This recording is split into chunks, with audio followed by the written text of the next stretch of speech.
Okay, we are live. Welcome everyone to the Robert L. White Show, as I call it, because I haven't come up with a more creative name like Deep Discussions, like Eddie over here has. I'm joined, as you can see, by Eddie, coming from Texas, I hear. And he has a popular YouTube channel called Deep Discussions. And he practices something called Street Epistemology, which some of you might have heard of. A lot of you probably haven't. But one of the reasons I wanted to have Eddie on is I recently read the book that spawned a lot of the street epistemology stuff. I think it's really interesting. One moniker I have is a common sense epistemologist. So I care a lot about epistemology. But anyway, welcome, Eddie. Thanks for joining me. Yeah, thanks for having me, man. It's going to be a good discussion. I can already tell. Yeah, so I've watched a few of your videos. I highly recommend people check it out. I put the stream together at the last second, like the actual link, but I will go back and add links to your channel and stuff on there. Eddie has a few recommended videos of his like favorite talks. I watched one right before this about karma. And I loved it. Within like 5 minutes, you had the guy saying, dude, you're having me question my entire belief system or something like that. But the nice thing, it was in a very lighthearted way. You know, it was clear it wasn't because you were like pressing him. You were just trying to get at his epistemology. You're just trying to, cut through and say, well, why do you believe in karma? And due to the way you asked him these questions, all of a sudden he was questioning if he had a foundation for it. So, like I said, it's really interesting stuff. And so let me just ask you first, Eddie, like, give me an overview of like, so you, right before the stream, you were telling me that, you could use the label atheist or potentially agnostic. But why don't you describe yourself really quick? And I'm curious if you have always been that way or if you grew up religious and changed your mind or what. Oh yeah, good question. So, I describe myself as an agnostic atheist, but I don't really care about labels so much as I do care about people understanding my position. And I think a lot of times people argue of what words mean, and really what it comes down to is, okay, so I just want you to understand my position. And my position currently is I don't believe a God exists, but I would like to be open to it, open to being wrong. I'd like to be if there is a God, I would like to know it, if that makes sense. So you don't have this strong sense that there is no God sort of thing going. Strong sense. I don't know. I wouldn't even describe it as that. I've never heard of anything that is compelling. Sure. But to answer your earlier question, I actually grew up Mormon. Oh, okay. And I wouldn't say that I was ever like a big time Mormon person. I just, went to the Mormon church when I was younger. And I never really like got into it as a teenager, and it just never stuck. So I can't remember ever believing in God. I just remember adults disagreeing and arguing and me thinking it was interesting. Yeah. Interesting. So did it just slowly fade for you, or was there a big transition away from it? I can't remember there being a transition. For me, it was more like I discovered atheist debates, like, Sam Harris and stuff like that, and found it really interesting. Like, hey, wait a minute. Hey, yeah. And so then I found myself like picking a team per se. Right. But I can't say that I ever moved from one side to the other. I just was like, okay, these people, they're making these claims, and I don't understand. I'm going to go play, football, Yes. So, well, this is slightly getting off, but I am curious, like, what was that like with your family? Was that a big issue? Or were they milder Mormons where it wasn't as much of a break or something like that? Because I know with some Mormons that is a very problematic situation. Yeah, my family is very it's weird because my family was extremely Mormon, and my dad was actually a polygamist, and Wow. so like very hardcore Mormon. And I think what ended up happening was he got kicked out of the church because they found out about how hardcore Mormon he was. And I stopped going to church, which had this effect, I guess, maybe. I don't know. Wait, he got kicked out for being so hardcore? What'd you say? Being a polygamist. Okay, yeah. Yeah. And so that was no longer part of the Mormon church. Mormon church was trying to distance themselves from that. But, he definitely wanted to find a church he can go to, and it just ended up not working out. And that's kind of why I stopped going to church. And so maybe, things would have been different for me if that wouldn't have happened. That's a good question. But funny enough, my family, I'm the youngest of 11 kids, so my parents were kind of like grandparents in a sense, because they were kind of older, and I was kind of like raised by my siblings, and so they weren't exactly like harsh on me for my views or anything like that. And in fact, I told my parents before, I don't believe in God, and they're like, oh really, that's interesting. And it was never really a problem. Wow, man, yeah. I could interview you for hours on all of that. I'm sure that's really fascinating. So I'm curious how then you ended up. So you were saying, watching the atheist video debates and stuff like that, and realizing sort of what team you sided with, for lack of a better word. How did you get into street epistemology and that side of things? I'm not sure how, but I ended up, coming across Anthony Magnabosco's videos, and I really enjoyed them. I kept on watching them, and I got to a point where the question that I would ask next came up, and then he asked it, and I realized that I might be able to do something like this. And I decided, I'm going to spend, a couple $100, get a GoPro, and go ahead and do it. And it's very addicting. How long have you been doing it for? I want to say 3 years. Definitely took some time off during the pandemic. Haven't really been back since, but I still, keep in touch with the people that do it, and kind of want to get back at it, but I don't know exactly how to do that safely in the pandemic. Right. I'm curious for any particular anecdotes of keeping in touch with people you interviewed. Have there been people that you exchange emails and kept up a dialogue, or anything like that? Well, I do give everyone a card to contact me. Most people don't contact me, but some people do. And then usually it's just like curious questions about what that was all about. But it hasn't resulted in like any long-term conversations or anything like that. No. Could you, I just realized for people who don't really know what SE is, could you just describe the process and what you literally go out and do? Yeah. So SE is short for Street Epistemology. It is an approach in talking with someone about a belief they hold. And what you really want to do is you're basically interviewing someone about a belief they hold, and you get into the epistemology about why they believe that and whether they reach that conclusion in a reliable way or unreliable way. And that's just like the basis of it. It's really grown and developed over the years. But part of the reason why street epistemology is different than debates is that, one, we're concentrated on asking questions and understanding the person we're talking to. And also we try to really understand what they're saying, not try to have an agenda or make them change their mind or anything like that. It's all about helping them reflect on what they're telling us and how that all comes together.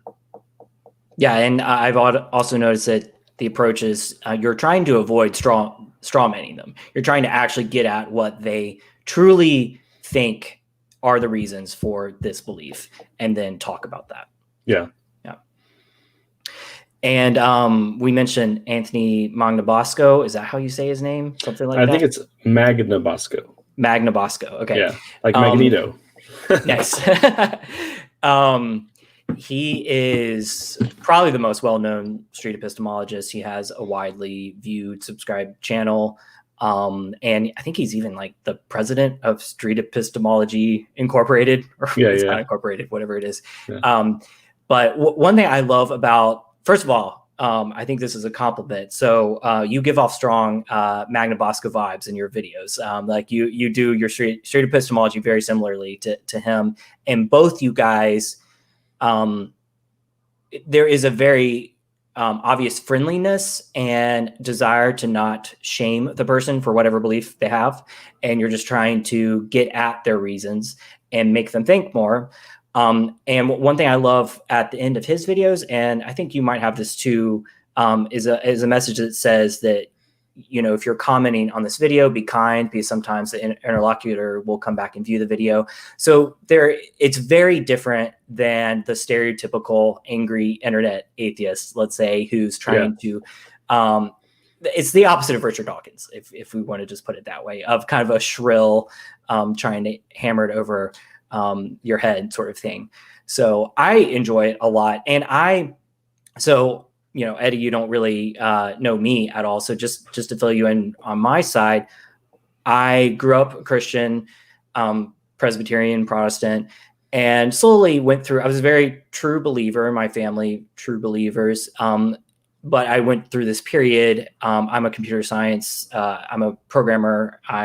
So I went to engineering school. Cool.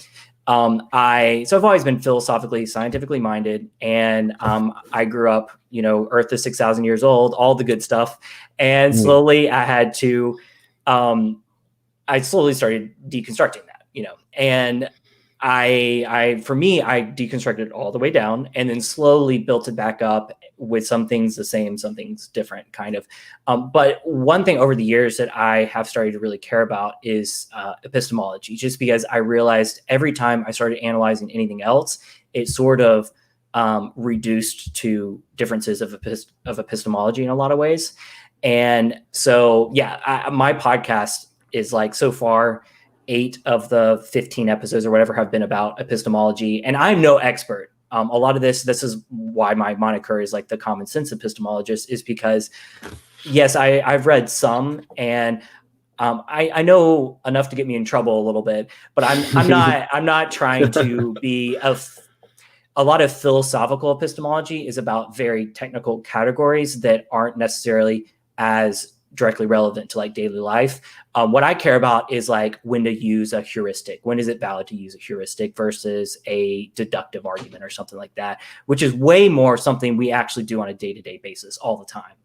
So I care a lot about epistemology, and I enjoy it. And I just feel like a lot of these debates you see between like Christians and atheists, or political debates, are actually more at the epistemological level rather than some of the details sometimes. And so they talk past each other because, and SE tries to get at this some, is like, clearly you're not getting to the root of things because each side is sort of just repeating the same thing over and over again. So, so a lot of SE I really love. And I mean, overall, I'm totally positive on it. Like, how could I not be? It's about trying to get people to think more clearly and to just think critically. And so that can never be a bad thing. And it also, the friendliness of it, so the book, I should mention for people who are listening, the book that sort of started it all, as far as I'm aware, is called A Manual for Creating Atheists by Peter Boghossian, who is a philosopher, and in Portland, I believe. And that's the book I read recently because I wanted to like understand it. I wanted to get at it. And speaking of Richard Dawkins has come back and said, man, I'm glad people like Peter Boghossian are around because probably his approach is a little bit better than my, yell at the top of my lungs approach. But so there's interesting overlap between all those groups. But I wanted to get the book, and a lot of the book, again, even though he's staunchly an atheist, and since it's sort of preaching to the choir, no pun intended, him talking to atheists, he sometimes will let loose some vitriol against belief in Christianity. He tries to target it against literal faith as he defines it, which is like believing things you don't have good reason to believe. And Right. once again, I'm on board with that. Like, I don't think we should believe things. We shouldn't pretend to know things we don't know, is how he puts it. Yeah. So, and there's multiple passages in the book that I really like where he says things like we should feel like we're standing side by side, seeking truth in the world and all this stuff. And so, yeah, the overall enterprise of SE, I can't help but be on board with, even though I feel like it's 99% atheist or whatever. I don't know. You can change that. You can change that. Yeah. There you go. Yeah. And it's great, once again, for politics. And you can look up both Eddie's videos and Anthony's videos about political beliefs. And I think you have one. I saw one just when I was looking at your channel about illegal immigration. Maybe someone had that view, something about that, and you're questioning them about that. So it's a useful tool. So I don't want to spend too much time on this part, but I wrote a review of the book that is also about SE in general, partly even from watching videos like Anthony's. And once again, a lot of it I'm on board with, but I did have some concerns. And I'm curious what your like. I know you got to read part of it. You're probably rushed for time and everything, but like, what were your initial thoughts of what I brought up? And I'll explain it for the listener a little bit in a second. But yeah, what were your initial thoughts? Yeah, so I realized what I was reading was probably the parts that you disagree with, and so I think that most of it is, not most of it, but the beginning part of it was what you just described now is your appreciation for SE and what it's about. But your disagreements were basically it's too specific when it comes to reasoning, because people don't always able to verbalize all the reasons they have, and so they basically do the best they can, but they end up strawmanning themselves. Is that what you were kind of?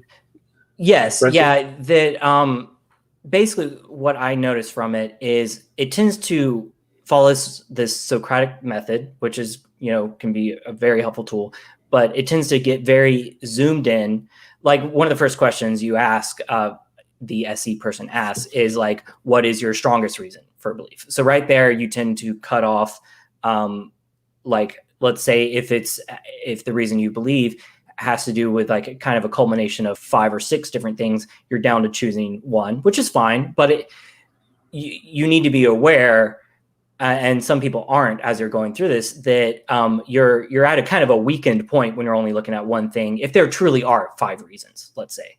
And so, okay, you're looking at one thing and then you're analyzing in this very specific way. And I think it can just leave things with sort of a narrow look at the problem. And some of these problems are very complex and big. And just the example I give in the post is that spam detectors for email. Yes, I was going to comment on that. Okay, cool. Yeah, so the example I give is that, and I think this is an analogy to how we live life a lot of times. A spam detector uses a lot of different heuristics to decide if something is spam. And so if you question a spam detector along the lines of a lot of SE methodology, you would say, like, what is your best reason for saying this is spam? And the detector might say, maybe the top reason was that there was a decent amount of all caps in the email. And then the SE person could say something like, okay, well, can you imagine someone sending an email that had all caps that was not spam? And the spam detector would have to say yes, because, like, what if it's a user agreement that was sent when you signed up and that's not spam?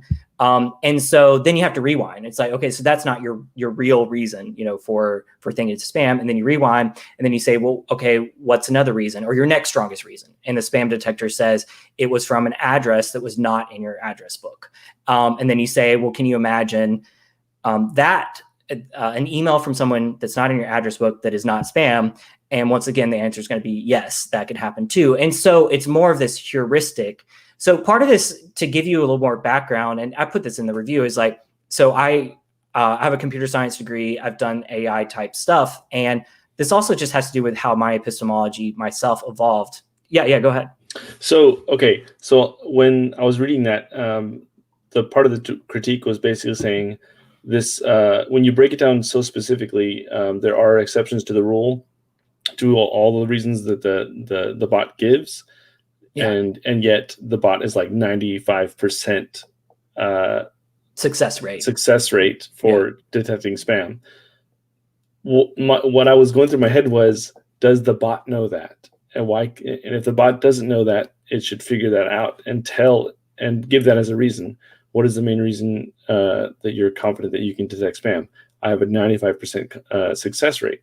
And if it doesn't know that, that's probably one of the situations where it doesn't know why it's so successful.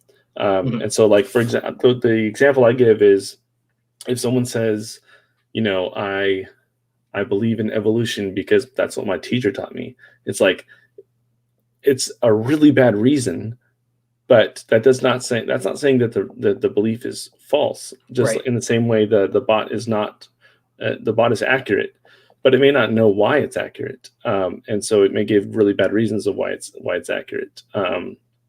It should say, I'm 95%. I have a 95% success rate, and it's based off of many weighted reasons, and so it's something that I think SE can really bring light to even a belief that we know is true. If you have bad reasons for believing something that we already know is true for other reasons, for better reasons, it's better to expose that bad reasoning, because if you think that's a good reason, like I believe it because that's what my teacher taught me. If they take that reasoning and apply it to different beliefs, it could be very, problematic. Yeah. No, you definitely bring up some good points, and I agree with a lot of that. I think what I tend to feel like is SE sometimes pulls the rug out from underneath people without necessarily constructing a chair of good epistemology underneath it. And what I mean by that is it tends to reveal that going through a specific line of reasoning might end up in something absurd. And then they're like, oh crap, should I question everything? And what I would want to do is, like, if someone says, they believe in evolution because of their teacher, there's actually a deeper heuristic there of like, okay, so let's pretend my teacher is wrong. Then how was my teacher wrong? Does this also mean my textbook was wrong? Okay, if my textbook was wrong, why was it printed by the school? So it seems like this is broad agreement among textbooks that evolution is true. So then you've worked your way out to like scientific consensus, and it's a useful exercise. And this is sometimes what SC is designed to do, to get that person to think through that exercise of like, okay, it's not just because my teacher says it, but it's because actually scientific consensus says this, and then you can even ask, well, does that automatically mean it's right as well?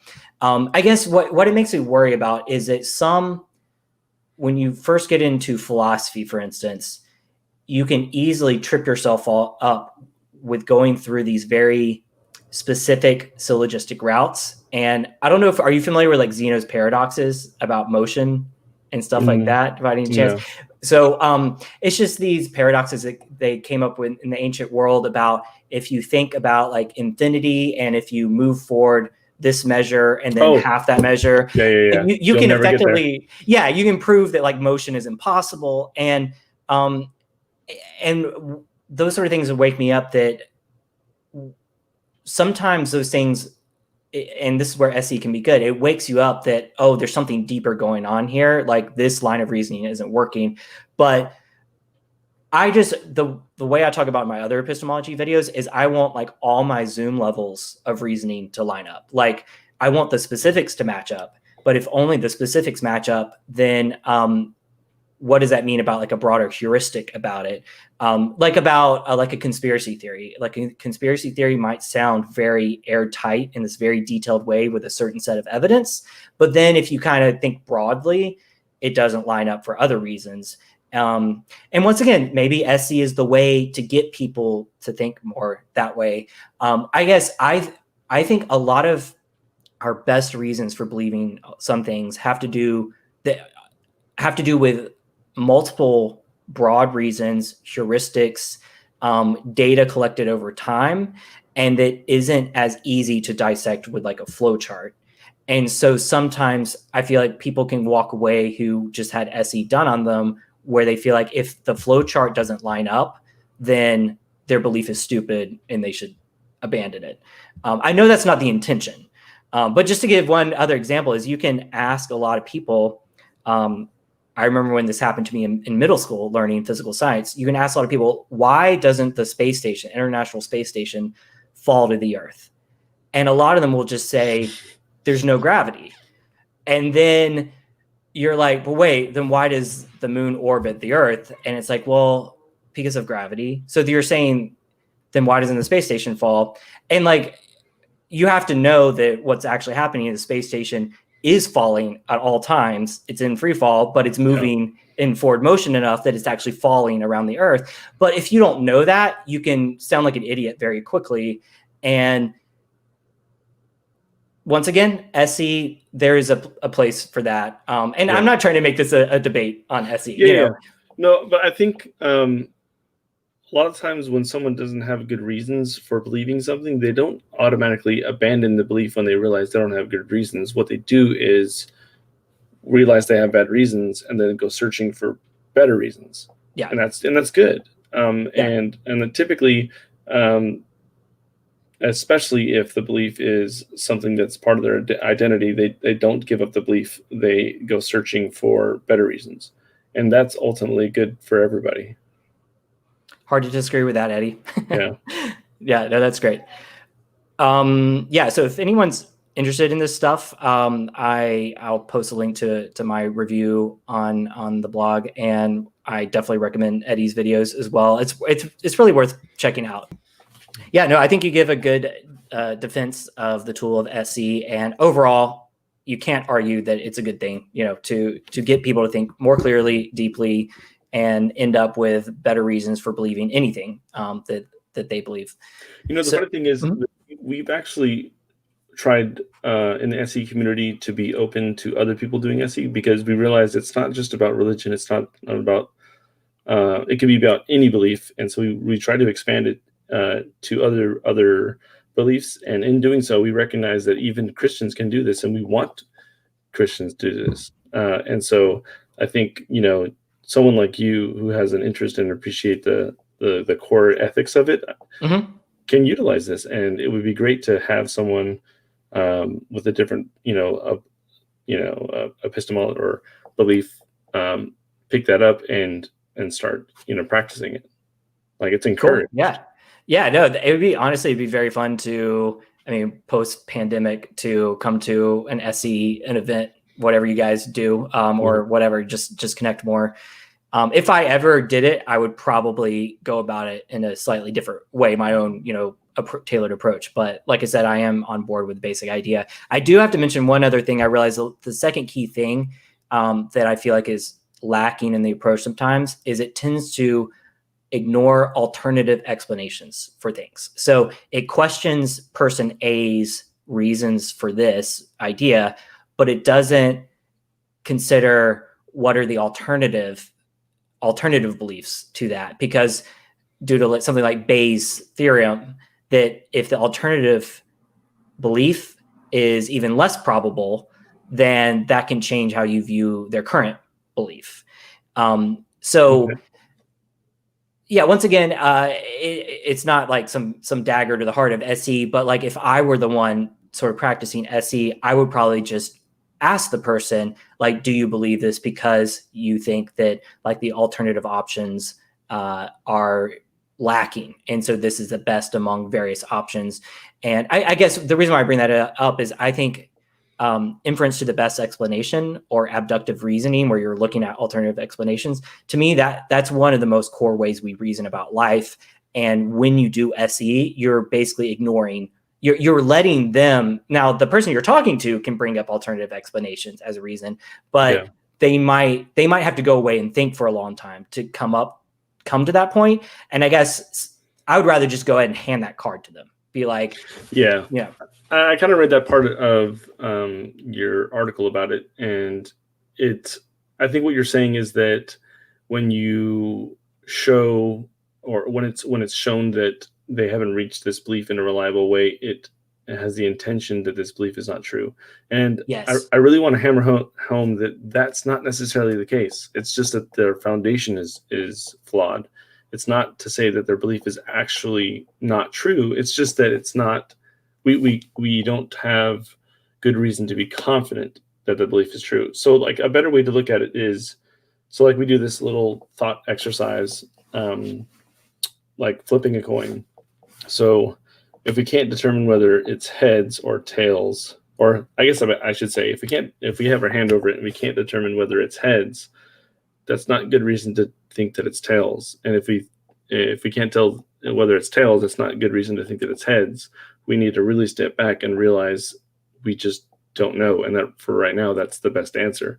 And another way to look at it is, let's say you're in a canyon, you're traveling two paths and it splits, or you're traveling a path and it splits into two paths, and one is there's God, one's no God, and you're calculating the probability and all that stuff.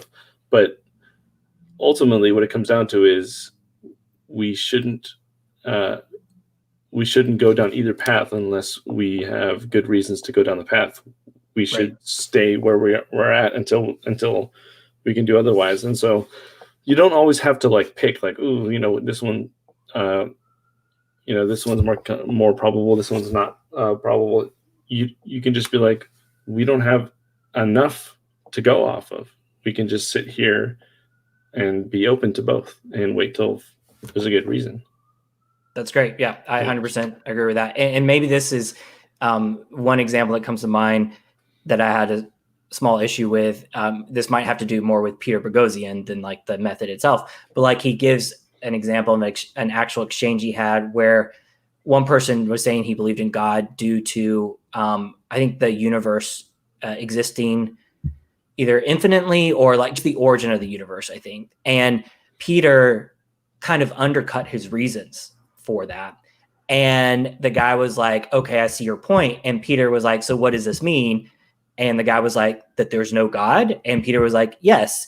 And what I don't like about that is you're not comparing alternative accounts of the origin of the universe, because maybe the naturalist accounts have problems too. And then all of a sudden you're back to even a little bit, or maybe all the naturalist accounts have more problems or something. So yeah, so maybe, yeah, it might have to do with specific methodology. I think it would definitely be a stretch, if someone gave a bad reason for belief in God and you said, therefore there's no God. It's like, no, that's not what that means. It just means that therefore my belief is not justified. Like, yeah, you have to go step back instead of, go to the alternative. And one of the things that I do in one of my recent videos is try to get atheists to understand, or try to be open to being wrong as well. And so part of the process of being very, very confident would be, in my opinion, is to understand, to know what it looks like to be wrong. So if you know how to identify a way in which you could be wrong, and you aren't, that's like a fast pass to being a little more confident.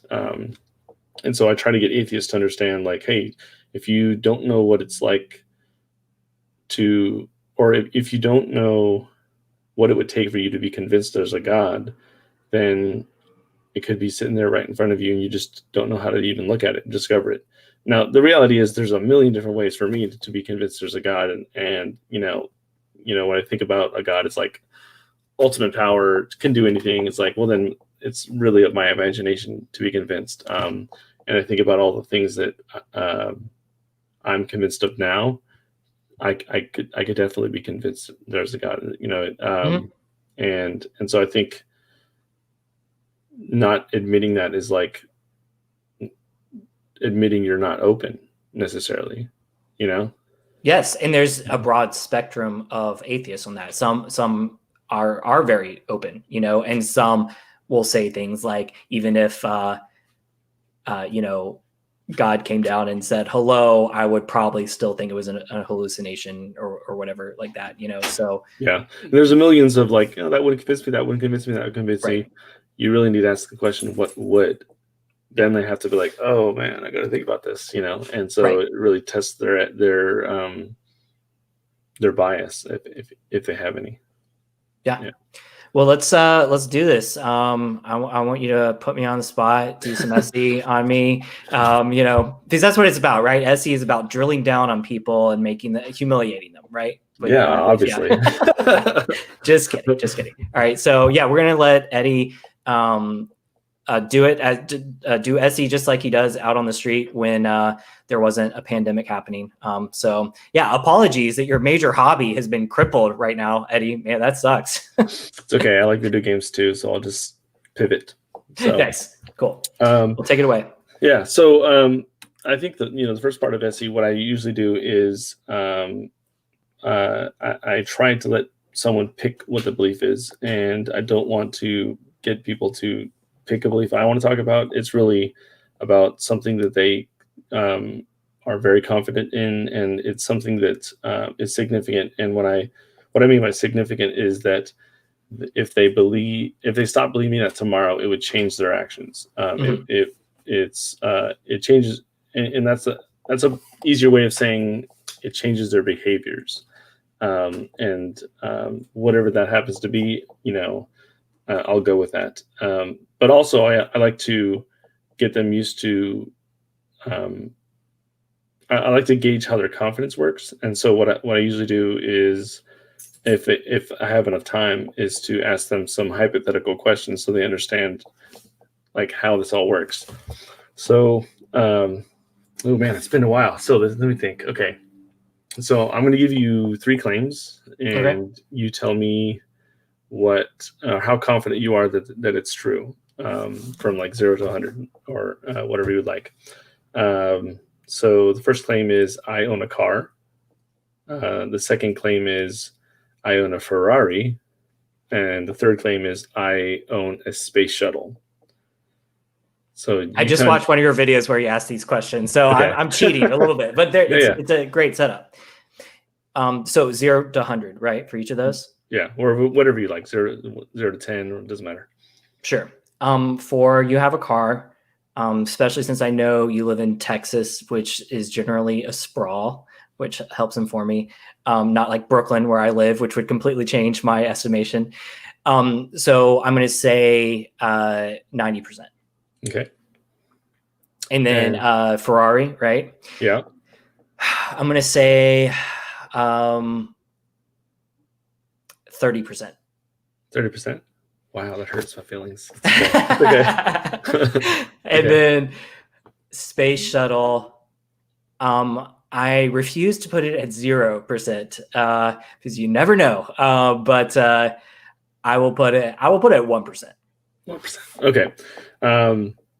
And what I usually do is I go with the middle ground of the claim, and then I build on that. So like, I'll ask a question like, what would you have to see to increase your confidence that I own a Ferrari? What did you say? 30%? 30%. Yeah. Yeah. Okay. Yeah.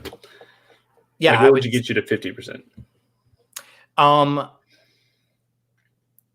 Part of it, honestly, is probably just like personality related and what I know about you. Like, you're a down to earth guy. You go out, do a street epistemology. That's just like, you don't give off a Ferrari vibe. I don't give off a Ferrari vibe. Even, let me say, even if you had the money, you know, yeah. Like, so part of it is just like a personality thing. That might be the biggest thing. But then like, maybe it would be just seeing in the background this mansion of a house or something, you know, and with a pool out back off the coast of California, then that would really increase my estimation. Okay. So basically a demonstration that I might have a lot of money, pretty much. And also personality well, for it. Yeah. Like if I was a little more... If you gave off finance bro vibes, if you gotcha. Finance bro. Okay. And so let's say that you saw like a mansion in the background, and even a Ferrari in the background, that would increase your confidence. Right. But what would decrease your confidence given all of that? If you saw all of that, what would have to happen for you to be Wait, if I less saw confident? that you had a Ferrari in the background, you said? Yeah, so let's assume that you saw in the background I had this incredible mansion Yeah. and a red Ferrari in the background. What would have to happen for you to be less confident, given that you've already increased your confidence based off what you saw? Like, what would have to happen next for you to be less confident? So, number one, if I saw someone who looked like a stranger get in the Ferrari and drive off while we were talking, and then I realized it was like a separate driveway, then suddenly that would tick it down a good chunk from like 99% down to 60% if you still seemed very wealthy. Let's say like if I got tackled by a security guard, like, what are you doing on this property? Right. Yeah, that would do it too during the live stream. Yeah, got it. Okay. So yeah, that's just a thought exercise to kind of gauge like what are things that would increase your confidence, what would decrease your confidence, and how that all works. Let's see. I can't remember the other exercises we do. You probably might remember since you watched the video, but well, you go through the main other one I saw was, I think, drawing like marbles out of a jar if you didn't know which color each one was or something like that. Maybe that was something you did later or maybe it was Tic Tacs in a can. I can't remember. Tic Tacs, yeah. So yeah, that Tic Tacs was more about like understanding what people mean by truth and whether you can have your own truth or whether truth is something that's true regardless of what you think. But I don't think we necessarily need to go there unless you think truth is, perception. Yeah. Okay. No, I mean, we can jump in unless there's another. Yeah. No. We don't want to waste our time. Okay. So, what belief do you want to? I mean, I think we should do, is Christianity true?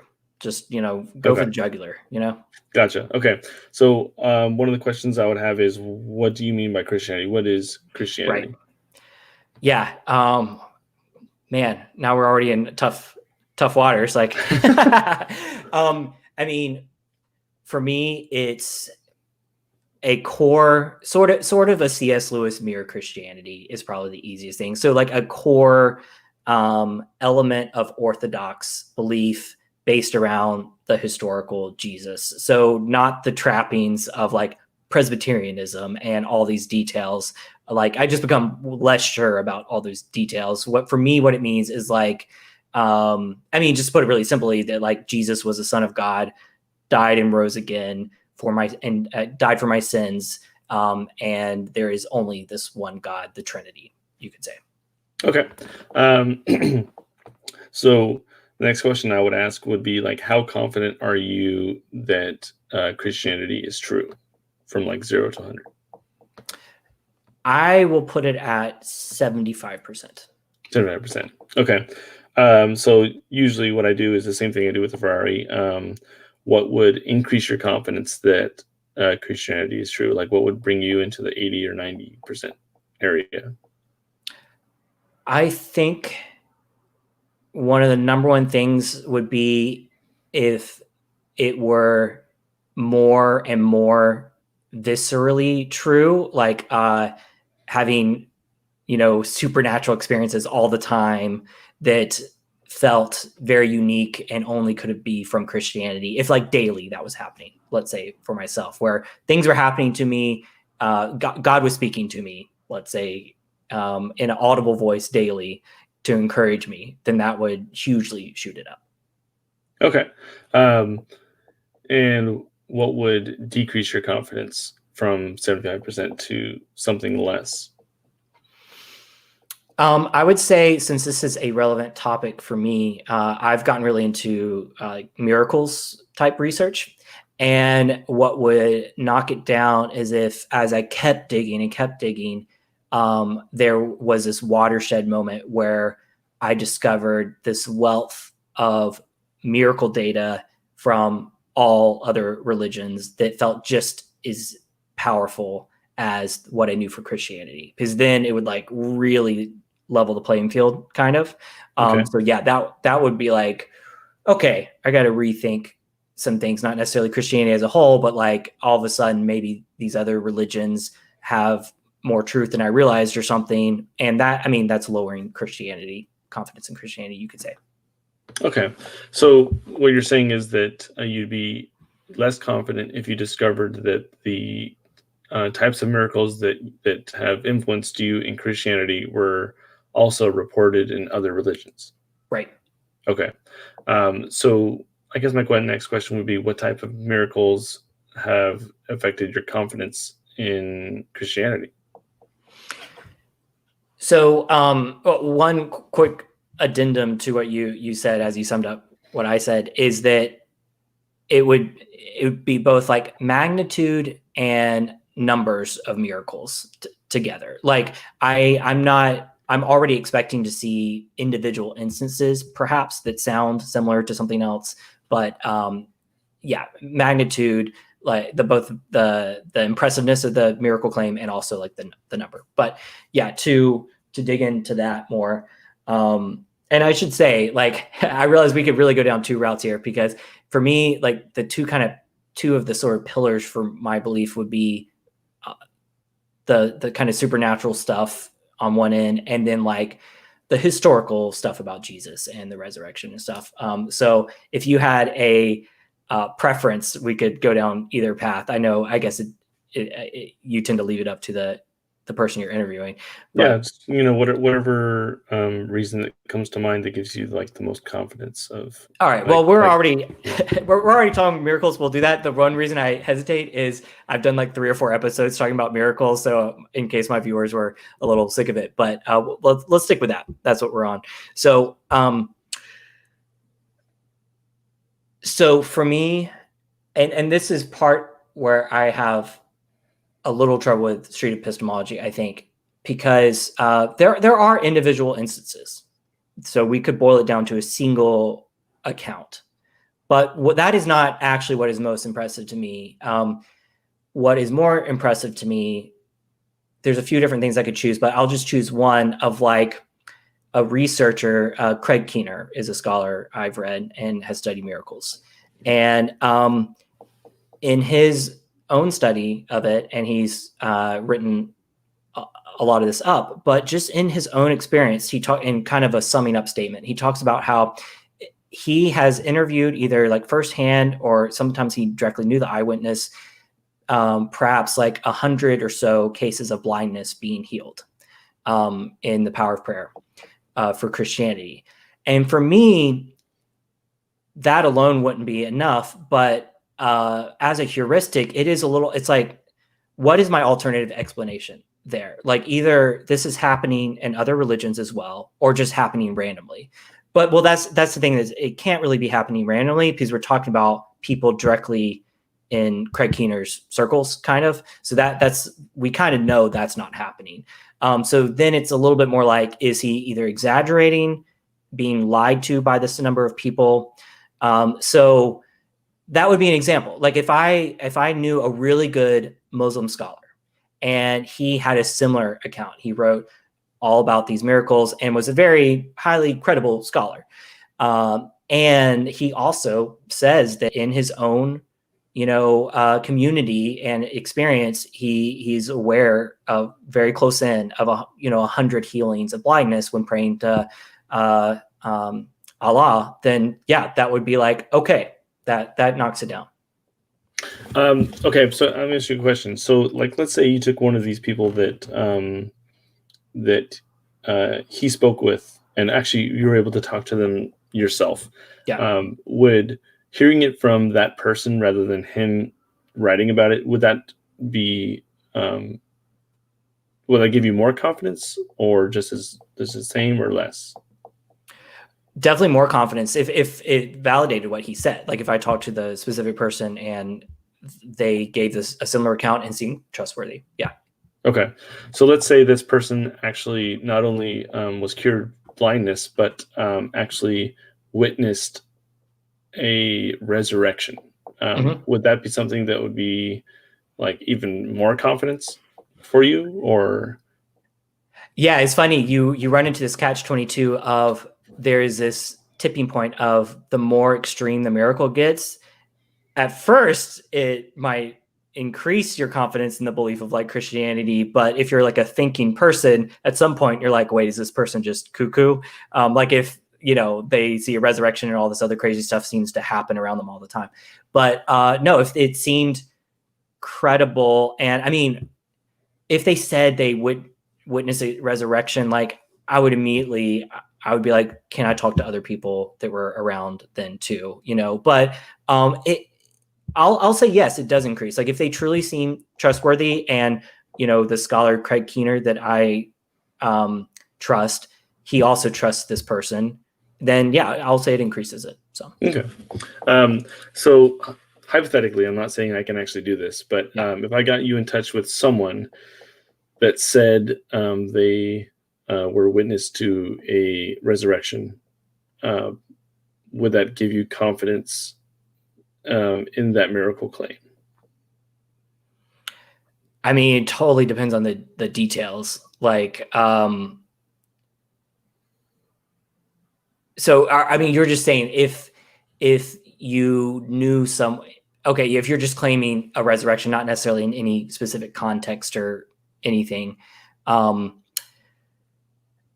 I mean, it's hard to judge because, like, okay, and maybe this is where I have a little bit of trouble with SE as well, because we measure things against our already, like, our background knowledge, and once again, like the heuristics and stuff. So if it depends, like what context. If you're just saying, hey, this person came back to life randomly, then no, like that.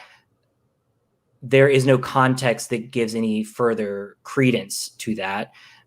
So yeah, if you literally just called me up and like, hey, my friend, and I know nothing about this friend, claims to witness someone coming back from the dead. I guess resurrection has religious overtones, which is tripping me up. So someone coming back from the dead who is truly dead. Then my first thought, and this is true of any event, including the ones individually around Craig Keener, my first thought is, I mean, we should go to a natural explanation first. So I would first think that, natural explanation is what we should start with. Yeah. Okay.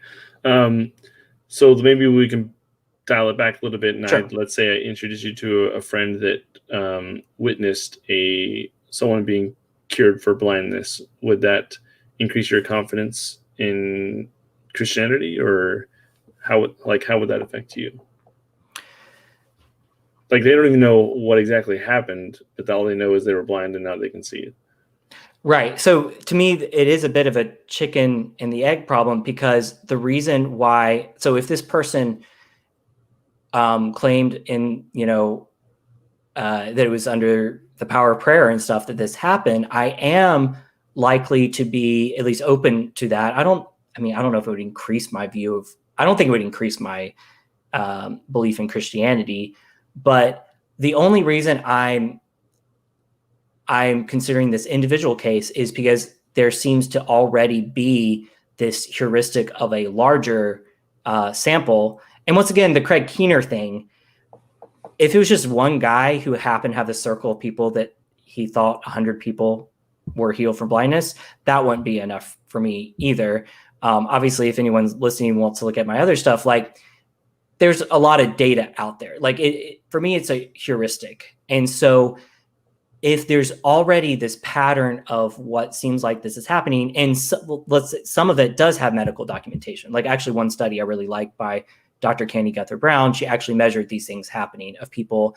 I don't think they were fully blind, but they went from like 10x improvement in eyesight and vision. So if I feel like I have medical documentation of it happening in this context of prayer here, and then someone else, let's say at that same prayer tent, also claimed to be healed of blindness, then I'm more likely to believe it because a more credible case has already been presented. So I don't know if I'm totally verbalizing this right. Yeah. But I think I understand what you're saying. You're basically saying it's not just based off of testimony. It's based off of verifiable improvement in vision previously, and the other any other claims that go along with that same heuristic, I think is what you're saying. Yeah. Gives a little more confidence to that belief. Yeah. So Yeah. I think what happens is some of the way SE works, I end up describing my beliefs in a way, ironically, I don't really hold them. So, but hey, this is good. It makes me rethink, right? Yeah. So it starts from, and I think this is where alternative explanations are really important, because of my surveying this miracles data, which is an ongoing thing. I'm not done. I need to keep doing it. And I want skeptics to bring me more non-Christian stuff. I really do. But from my surveying, but some are highly evidenced, some are not as highly evidenced.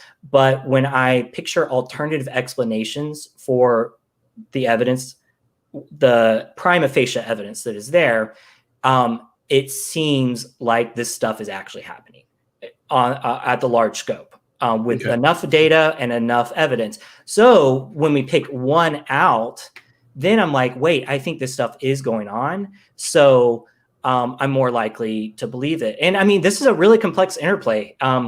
This is where I want to really challenge the idea of SE and also really validate it, because it's peeling back the covers, but there is, I mean, all of our reasoning is a spiral, you know, like one thing makes you like question the Bible. And then another thing, like if you're headed outside belief, one thing makes you question the Bible, and then you're more likely to question God because of that. And then maybe you realize you don't have as good a reason about God. And then when you return to the Bible, you're more likely to question the Bible. Like there's a healthy spiral a lot of times, is my point, is that there's a back and forth. So what I'm trying to say is the individual case that you're giving as an example is highly influenced by the larger data, but the larger data wouldn't be there if there weren't some convincing individual cases as well. So there's a back and forth. So it is a little hard to answer. So right now, if you literally said, you really came to me, Eddie, and you're like, my neighbor is a Christian who I trust, and she says she was healed from blindness 20 years ago. So before you knew her. And you said, I think she believes it's true. You know, I don't think she's lying. Like that doesn't mean it happened, you know, but then because of my other research, for lack of a better word, that will increase my confidence. I don't know if increase, it will further validate. Buffer it. Yeah, validate. Yeah. It will be another piece like that fits in what I think I've seen elsewhere. And it gives me a little bit of a boost. Yeah, it's like, wow, this random person, especially if it came from you, you know, being someone who's not a Christian. So I'm being a terrible SE interlocutor right now, so I apologize. You're fine. Right. You're fine. You're kind of working through the thought process and how you're reflecting. That's all this is. You're reflecting on it, and that's awesome that you're comfortable and able to do that. A lot of people get kind of like tense and like they don't like it. I don't think anyone really likes it, but it is also something that's really really good to take a second look. So I guess my follow-up question would be like, well, I guess I have two questions, and I'm not sure which one to ask first. But let's say I up the stakes, and I told you that there are living people right now in the hundreds that witnessed a miracle, and you were able to get in touch with them and hear their miracle, but their miracle, they attribute it to a different God. Mm-hmm. Like, how would that impact you? Would that give some credibility to their claims, or how would that work? Yes, it would, depending on some of the details, it could certainly knock down the particular part of my belief that sees a pretty high specificity to God working through Christianity. So it would knock down this feeling of like, wait, is there just as much going on kind of supernaturally in this other faith?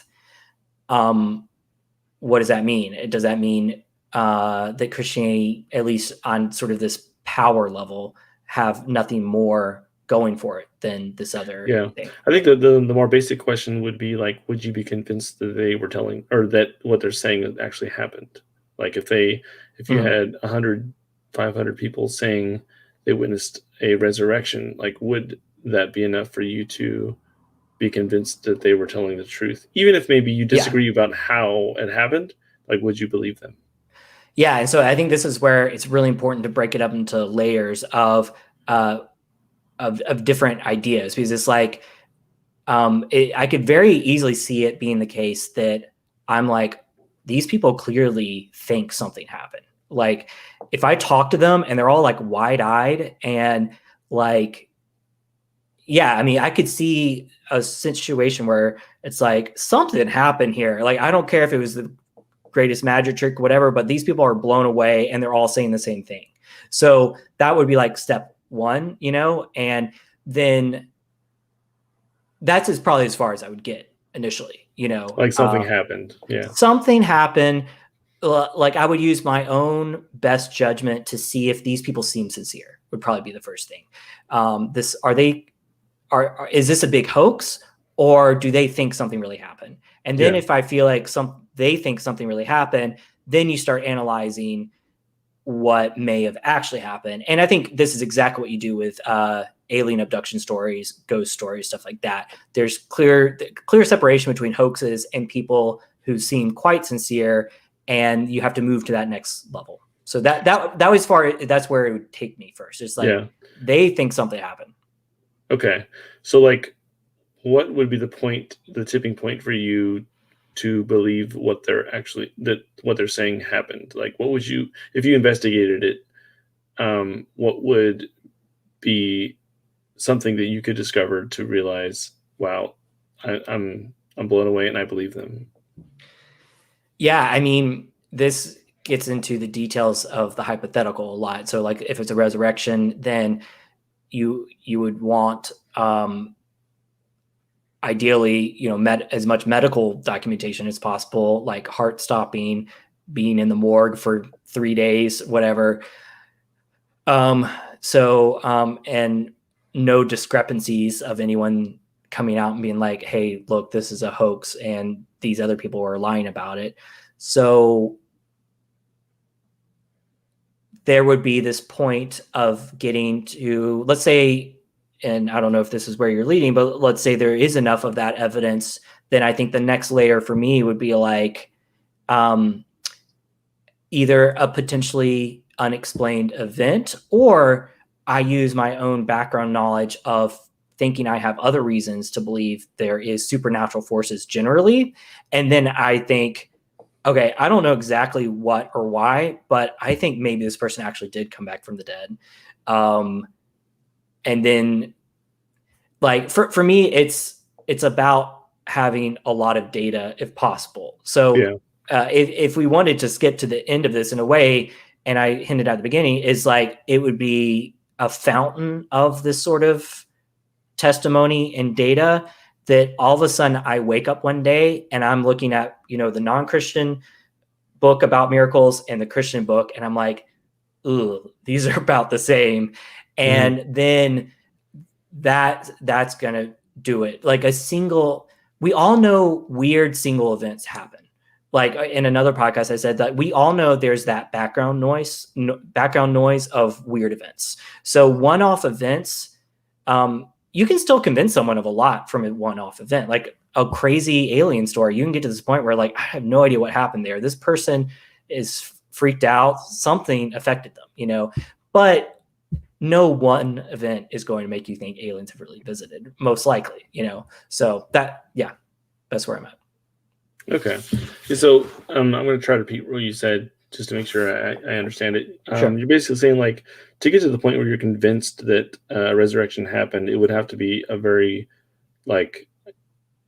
would have to be a lot of people saying that. It would have to be it would have to be also no discrepancies in what they're saying. And it could also, and it would, if other people saying this is a hoax, I was there, that didn't happen, that would kind of tarnish it. But if that wasn't there, if it was just everyone saying the same thing, and I think what you're saying is, and if that's not what you're saying, just let me know, is that the quantity of testimony is compelling to you. And so if enough, that's a big people, deal to me. Yeah. I need a lot of, a high quantity, and at least some of it has to be high quality as well. Like if it's just a bunch of hearsay and it's all hearsay, then that's not going to get you anywhere. But it's like the sort of events you're talking about, but as many of those as possible spread out among different groups, different people, different times, that makes it harder because that rules out, a shared hoax, for instance. Like that's basically impossible. So yeah. Okay. When you mentioned the past, would you say that like personal people that like you can talk to versus someone that are documentation of other people that have seen it, would you say that you value the person that you can talk to now or the documentation? Well, which do you weight more as like convincing? Definitely, as far as I'd rather talk to someone than hear their written statement later. Now, if it's a difference between talking to someone and seeing a year-old, medical charts validating a miracle, let's say, then I would probably take the charts there. So some of it depends on what we're talking about. But yeah, you could also say like, 1 year medical charts versus live medical charts, like beep, beep, beep, Mm-hmm. Generally speaking, do you think documentation versus a direct source, which do you find more compelling? More direct is better, generally speaking. Okay. So if I were able to give you your current quantity of evidence, but in person, of people that telling you that a particular miracle happened, you would find that more compelling than what you have now. Yes, I would love to do that. I would love to go meet the 100 people Keener talked about. That would be great. Yeah. That would add to it for sure. Okay, cool. Yeah. Yeah, I think I kind of would leave it at that. And I think I kind of understand, where you're coming from. I'd also recommend looking into Santi Sai Baba. He's a very interesting. Yes. Yeah. I was recently on a podcast and Sam Harris brings him up. I know. Yeah. He's the one. This is part of my complaint. There's one person that gets brought up as a counterexample, which is. I get it from Sam Harris. So yeah, there you go. Sorry. And I want to look into him more. But yeah, I mean, just broadly speaking, I want to see something closer to what I think is like a wealth of data. Just curious, are you familiar with this debate at all? Like, have you heard Christians and skeptics debate miracles much at all? I'm sure I've come across, stuff like that. I mean, like Craig Keener. Have you heard of Craig Keener and his book Miracles? By any chance? I'm not a reader. I watch a lot of videos. I just soak up information better in podcast or videos. I don't necessarily like to read, but no, I don't think I'm familiar with his work. What we might have to do is maybe I can send you a YouTube video of like a lecture of either his or Dr. Kenny Gunther Brown is a researcher who published a book by Harvard University Press called Testing Prayer. That's a history of prayer studies and stuff. That's really interesting. And she has like a 30-minute YouTube lecture. So maybe I can get you to watch that, have you back on, and then I'll do SE on you about your thoughts on it or something, which would be really fun. But yeah, it's interesting. Thanks for doing that. And I mean, it's helpful. I mean, if I'm just speaking honestly, I do find it, I feel like I'm being put in a straitjacket a little bit. And obviously that can do a lot of good because it makes people figure out how they should wiggle out of the straitjacket. I mean, we should have reasons for these things, but I guess all of a sudden I feel like I'm having to make up this ground of explaining. I guess part of it is like you bring up like a hypothetical, and I have to immediately answer about a hypothetical, but in the real world, you would know a lot more about that specific instance, you know? So it's really interesting. Like, Yeah.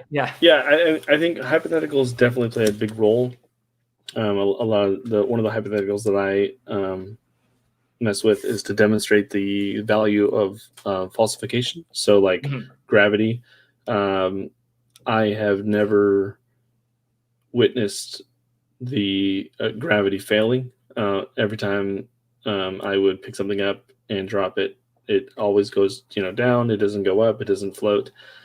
But yet, I'm still able to identify what it looks like if gravity failed, and because of that, I can be a little more confident in gravity. And so, I don't think I ever got to that question for you, but you know, understanding hypothetically, if this happened, if that happened, if this happened, like what does it look like if you were actually wrong, and being able to identify how that would how would you be able to how would you discover that would help bring your confidence one way or the other. Like, well, it would affect your confidence one way or another, because like either you're able to identify what it looks like to be wrong, or you're not able to identify, which probably should decrease your confidence, because if you can't identify what it looks like to be wrong, it's possible you are wrong. You just can't tell. You don't have anything to you don't have any feedback loop where I can like gravity. Like, yes. And let's be honest, religious believers are terrible about falsification.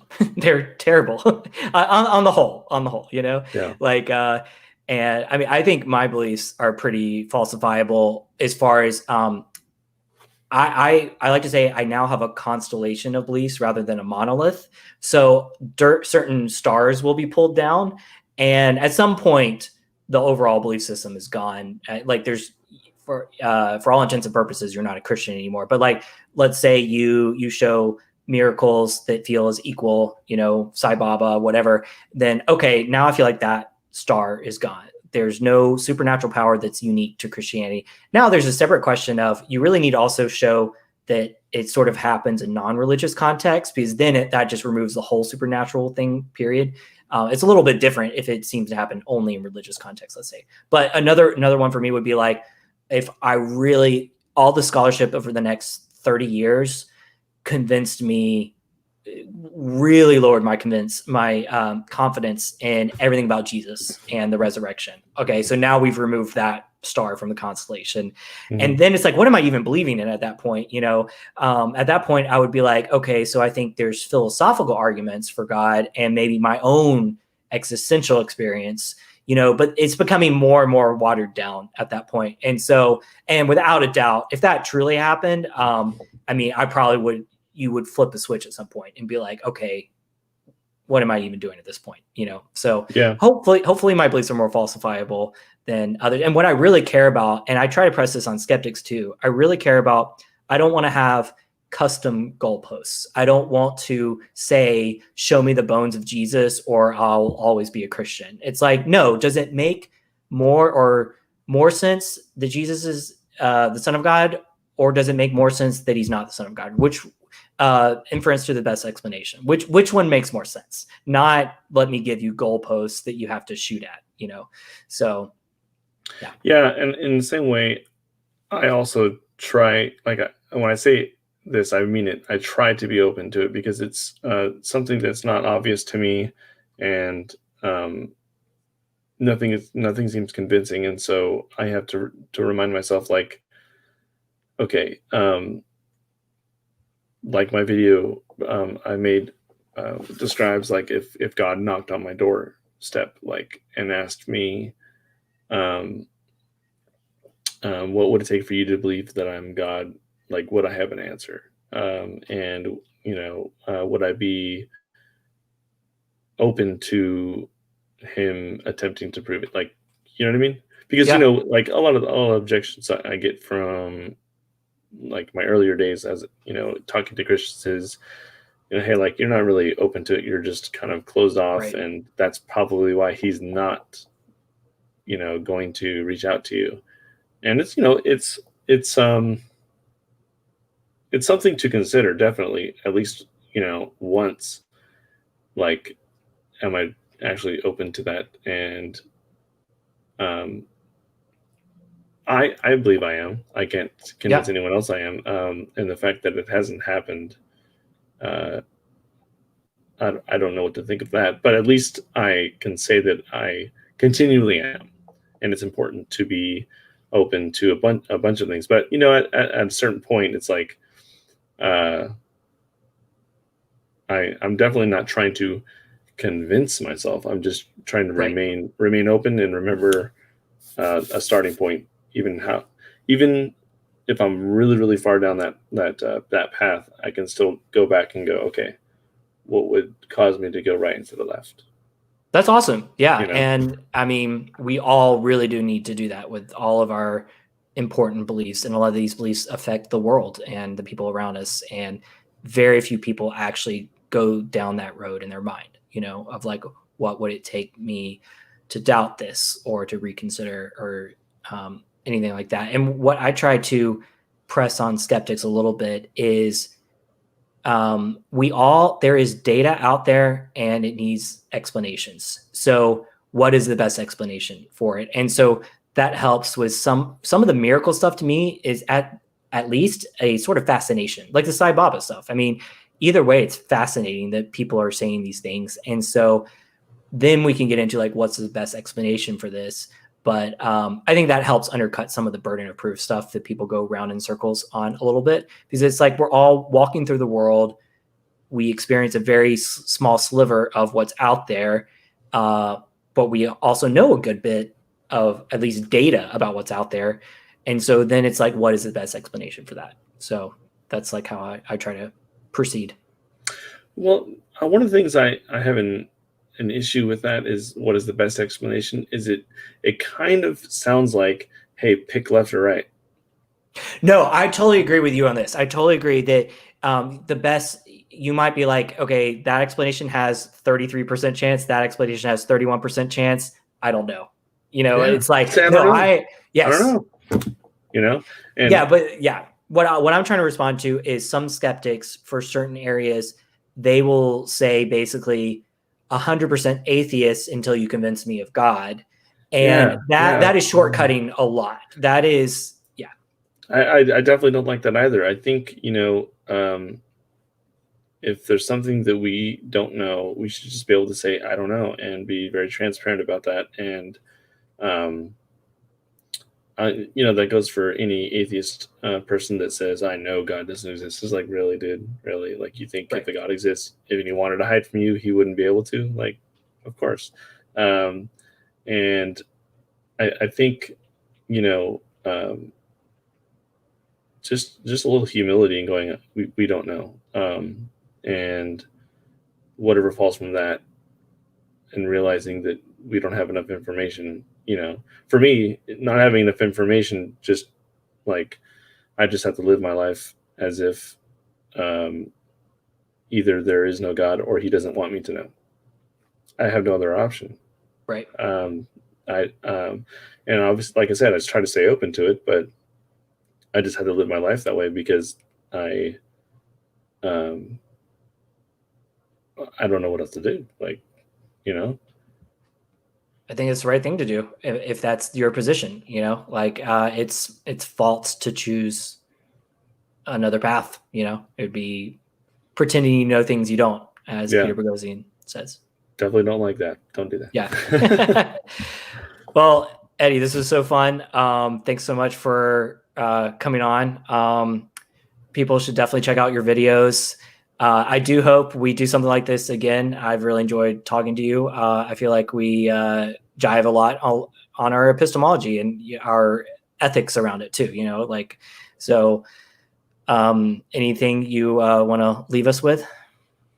I guess, check out my channel, Deep Discussions. I haven't uploaded in a while, but there's definitely a lot of good interviews in there. And then I also am a little active on Twitter, which you've already shared the links, so they should be able to contact me there. But yeah, other than that, yeah, it's been really, really fun. And I think if there's one thing that we both can agree on is, try not to pretend to know things you don't know. Try to stay humble and do the hard work of building that solid epistemology. And when you're tempted to go choose between left and right, just remember, you can always go back if you figured out that you've gone down the path unnecessarily. Well said. Yeah. All right. Well, thanks, Eddie. I will stay in touch via Twitter. Do you happen to get on the Discord for Street Epistemology at all? There is a Discord server. Yeah, I think I am on there, but I just generally don't go on there very much. I'm more active on Twitter. I'm a busy father of two, and so it's just hard, to stay connected all the time. Well, I hope you're able to get back outside in 2021 and do some on the street epistemology. So I am now inspired. All right. Thanks, Eddie. Have a good night. All right. Thanks. See ya.